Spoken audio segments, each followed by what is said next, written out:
This week on Throttle Grotto, I spend way too much time trying to fix something that I probably should have just left alone in the first place. What is it? Find out next on this episode of Throttle Grotto.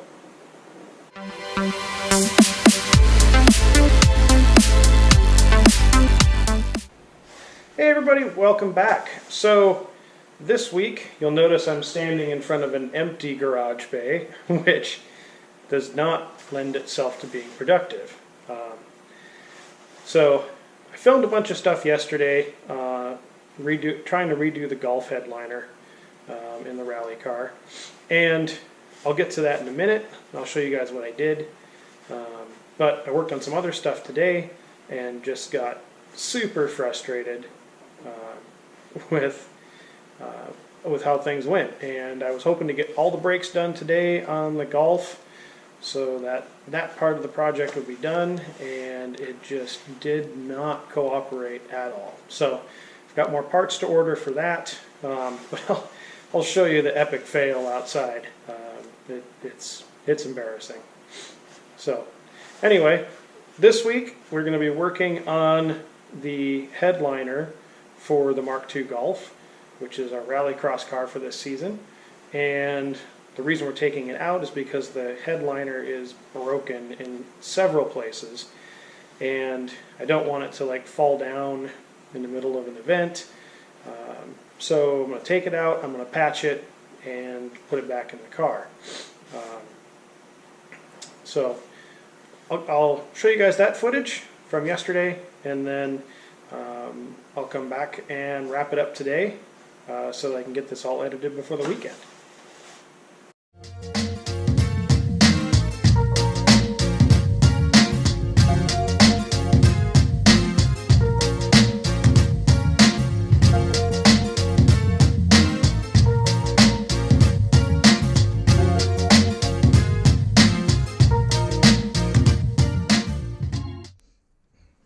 So when you're taking out these little plastic retainers that hold the headliner in the center, it's a really good idea to use a couple of tools like this. This one will actually get behind it, and then you want to pry on it with something behind it, because otherwise you'll put a big dent in this foam, which this foam is 90.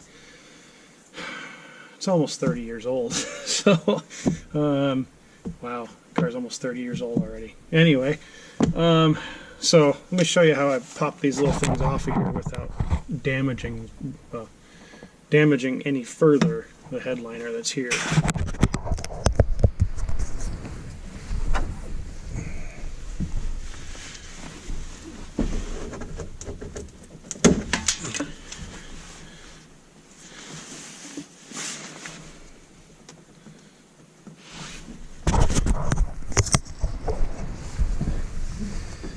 Alright, so we saved the little plug so we can reuse it. We didn't dent the headliner any further. Now I think we're just about ready to pop this thing out of here.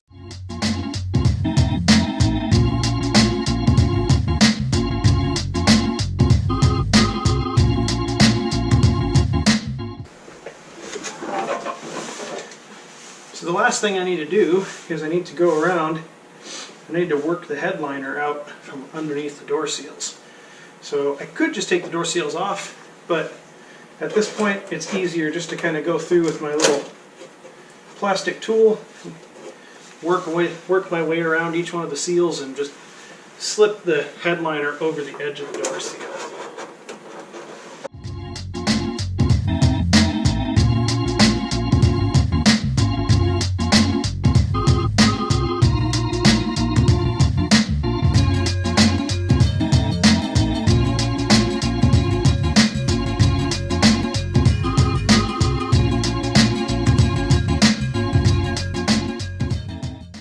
So as you can see, taking the headliner out of one of these Mark II cars is not a very difficult process. It goes pretty quick.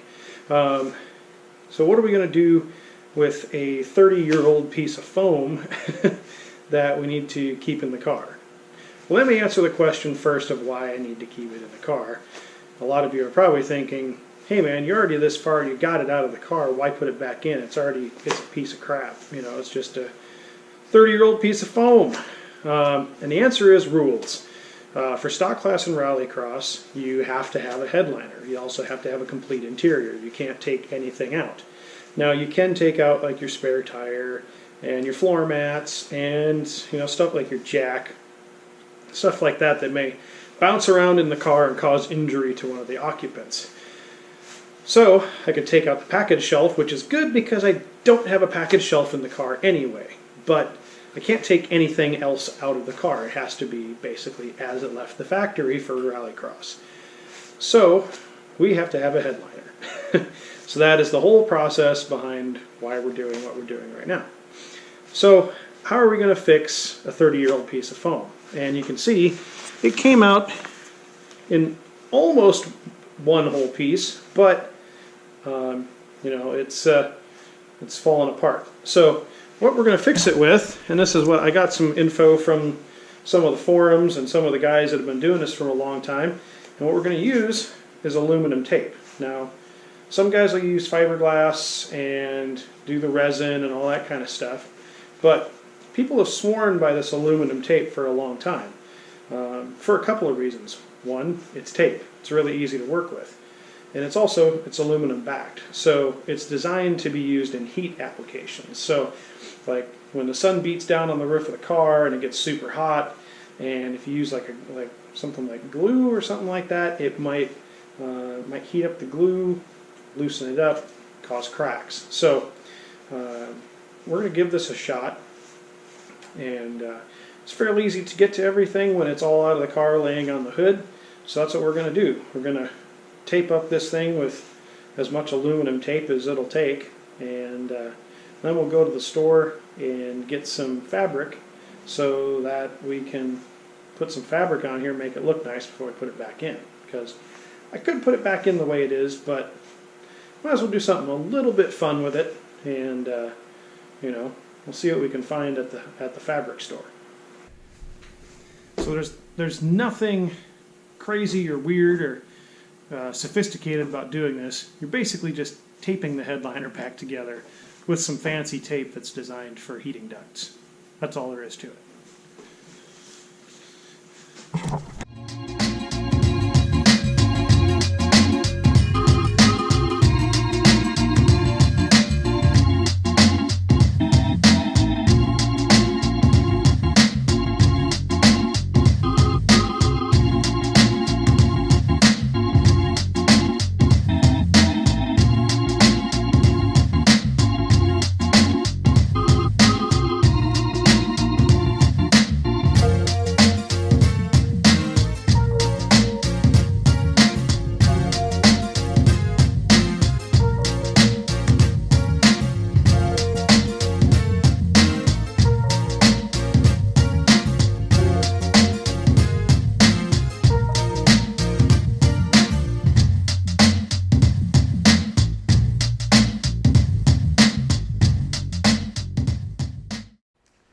So it's pretty easy. You can put on tape on a Christmas present, which I really can't, but I can do this. Even with just a single layer of tape on there, I can lift it up and move it around, which is a huge improvement over it being broken. So I'm going to go ahead and finish up all this, and then I'll show you guys the finished result, and then I'll go get some fabric and see what I can find to put on this. But if you're more comfortable putting a couple layers of tape on there, feel free. I even taped right over the holes that the visor will go through. I'm going to do the same thing for the grab handles on the sides, and I'm just going to tape over them, and then go back and just pop the holes through the aluminum tape for the screws. So it's really easy to work with, and makes it easy to go ahead and patch this thing together. I mean, you saw how big of a huge chunk we had missing here, and now I can pick up the headliner by the piece that was missing before. So I'll probably do a couple layers over the cracks just to make it stay in place, and we'll keep working.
we've got our headliner all taped up, and it's actually supporting its own weight, which is amazing. You need to get rid of all the leftover glue on here, and the easiest way to do that is either use just your fingers and just rub it off, or I'm just going to use this little copper bristle brush or brass bristle brush.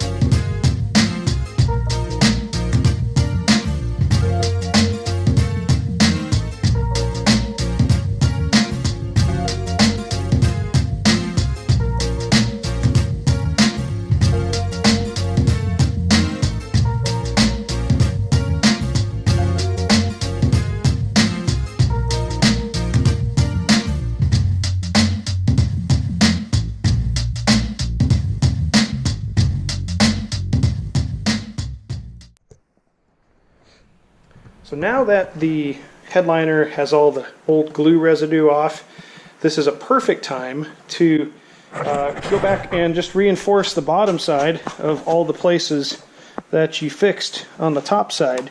So it's holding. I think it's strong enough, but I'm going to go through and do a layer of aluminum tape on the inside as well. And then I'm going to head to the fabric store and get some stuff, and hopefully we'll get this glued up today. So let me wrap up with what I did with the headliner first. The headliner, I took it out. You guys saw that. I prepped it for gluing some new fabric on, and I realized that this headliner is going to be in a race car. Let's air quotes the race car there. It's going to be in a car that doesn't get used very often. Probably 6 or 7 times this season is all this car is going to get driven. So, and that each, it'll be 10 or 12 runs per time, but the overall amount of time I'm going to spend in this car is significantly less than I would spend in the Rabbit if the Rabbit was running and driving, which is what I should be working on to get the Rabbit done, because it's getting really close. But then again, it's not, and I have automotive ADD, so I get distracted and go off to another project, and some of you I'm sure can identify.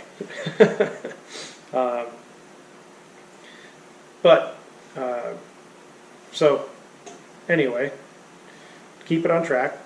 I went to the fabric store, I was looking around, and I was like, there's nothing here that really I like, and I'm going to spend $30 or $40 on glue and fabric and materials to glue the headliner back up in the car, at which point it may work, it may not. So I was like, you know what, I'm just going to do it super cheap, and I spray painted the headliner. It's janky, it's ghetto, it's super lame, whatever you want to call it, but it doesn't look that bad. So I'll take you guys out and I'll show you how it looks. Alright, so I am back outside at the golf, and one of the mistakes that I made in doing this is that I planned on, up until the point I decided to do fabric, I thought that everything would be covered. So I taped the inside of the headliner with the same aluminum tape that I taped the outside of the headliner with. It sticks really, really good on the outside of the headliner. The inside of the headliner, where the glue and roller residue was, even though I scraped all that stuff off, it just didn't stick as well. So I've got a few spots in here that the aluminum tape is peeling away from the inside of the headliner. It's it's embarrassing, but it's basically, I needed to get it in one piece so that I could keep it in the race car for at least a season. Again, air quotes on the race car, but at least keep it in the car for a season so that I can be legal in stock class, because I have to have a headliner to be in that class. So here's how it looks. And I used some gray paint, and the places where I have the gray, it doesn't look that bad. It's, for what it is. So basically, I fixed my headliner for $4 of paint and some tape I had laying around the house. And yes, I'm going to have to go back and fix the spots where the aluminum tape is lifting a little bit. But, for a $5 fix, what do you want? So, that is the big fail for the headliner today. I would have liked to have it a really cool DIY and show you guys how to wrap it and all that kind of stuff, but just don't have I'm kind of running out of time to get this car prepped for racing season. So, and I keep getting stymied on stuff. Let me show the other thing I got stymied on. Went to go put the front brakes on, and I needed to get the front brakes from the GTI because I'm taking this whole car to the GTI spec. So I put them on. I put the knuckles, and because the non-GTI knuckles have integrated carriers, so I swapped those out. Passenger side went fine. Look at that. It's pretty. It's sort of well aligned. I still need to get in alignment. Driver's side, however, look at that. And that is as far in as I can get the top of the strut.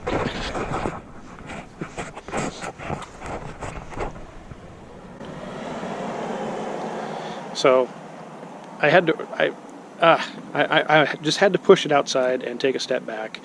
I need to do some homework and see what parts I have, because apparently what I have doesn't work. So I don't know if I don't know anything about the history of this car. I don't know if someone put the wrong control arm in here and the control arm's just too short, which doesn't seem right. I don't know. There's so many variables right now, but so I'd hoped to have the rear brakes done, the front brakes done, everything bled, and I ended up with another significant setback this week. So unfortunately, I don't have very much good news to report on this car, but I did say earlier that I was hoping to get some time to work on the 83 GTI, and before it got covered in snow, I actually did work on it yesterday. Changed out the fifth injector and found some more fuel washers that were leaking, and it does seem to be starting a lot better. So hoping to get the cooling system on that car wrapped up next week, and hopefully get the brakes bled on that car and get it out of my driveway. So because I have too much junk in my driveway right now. So that'll wrap up the time I have for this week. It's cold outside, and I don't feel like I got a lot done. I set out to get a lot done in the past couple days, and I got maybe a fifth of what I really wanted to get done. So that's how it usually goes, but I'm going to do my homework and see if I can come up with why I'm having issues with all these parts fitting like they're supposed to, and hopefully come back next week with some better progress and better news. So until next time, thanks for watching, and don't forget, get out there and work on something.